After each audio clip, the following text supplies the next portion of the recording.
Առաջինը սպասելիք, ես հասկանում եմ ձեր հարցի ենթատեքստը, որովհետև մենք այնպիսի իրավիճակում ենք, որ կարելի ասել արդեն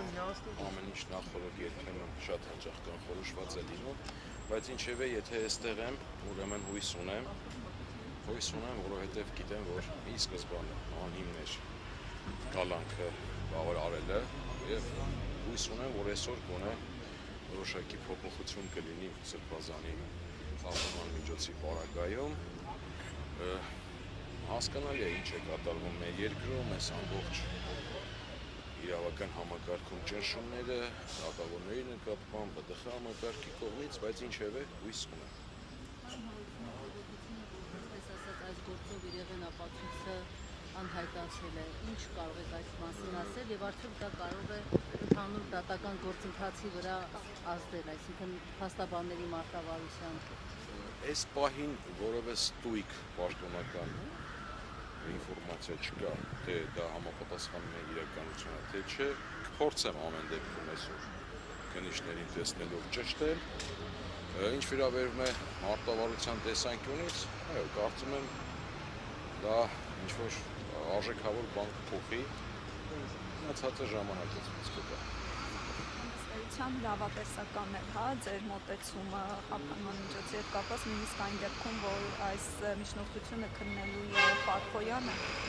իդեպ երեք փաստաբանը 3 օր առաջ գրել էր, որ մյուս դատավորը Մասիս Մելքոնյանը Հայաստանում չէ դրանում։ Ներողություն, ես չասացի, որ լավատեսական, ես ասացի հույս կա, հույս միշտ կա, մանավանդ գործի մանրամասներին տեղակ լինելով, այդ հույսը իրավական պետության պարագայում կլիներ համոզմուն,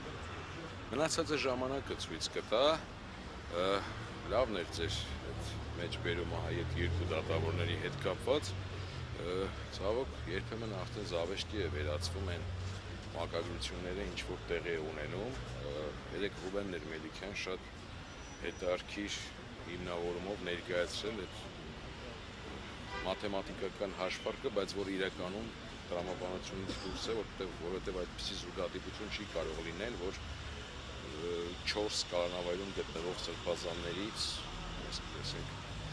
3-ի գործը մի դատավորի մոտ գտնվի, ինչևէ,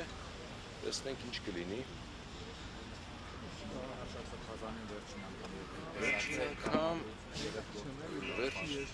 Վերջին անգամ տեսակցել եմ 3-ի առաջի օրը, տրամադրությունը ինչպես մի շատ լավ էր, այս ամենին կարելի ասել իր բնավորությանը, իր տեսակին հարիր կերպով շատ կարելի ասել հումորով է վերաբերում, եթե ոչ հեգնանքով, գիտակցելով, հասկանալով, որ այս ամենի նպատակը եւ պատճառը նմանատիպ սրբազաններին, ինչպիսին է ինքը, Բագրատ Սրբազանը, Միքայել Սրբազանը,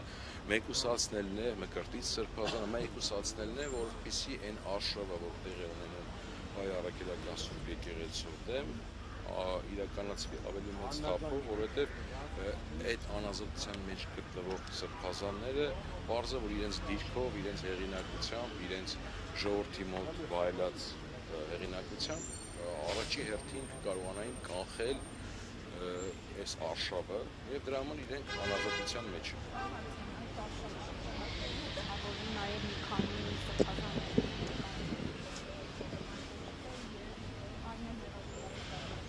Նկատի ունեք այն 3 որ մեղադրանք միանշանակ դրա շրջանակներում է, մենք նախորդ կանխատեսում էինք, որ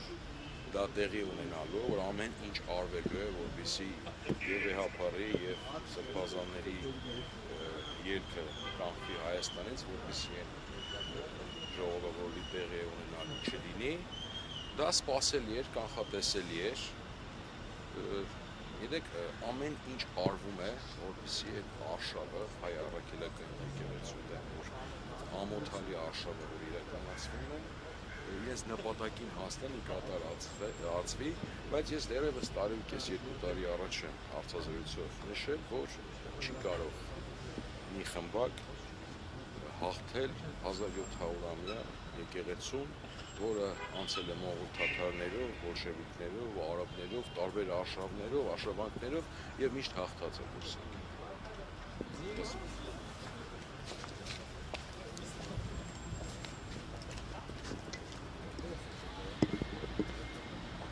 Հանդիսացող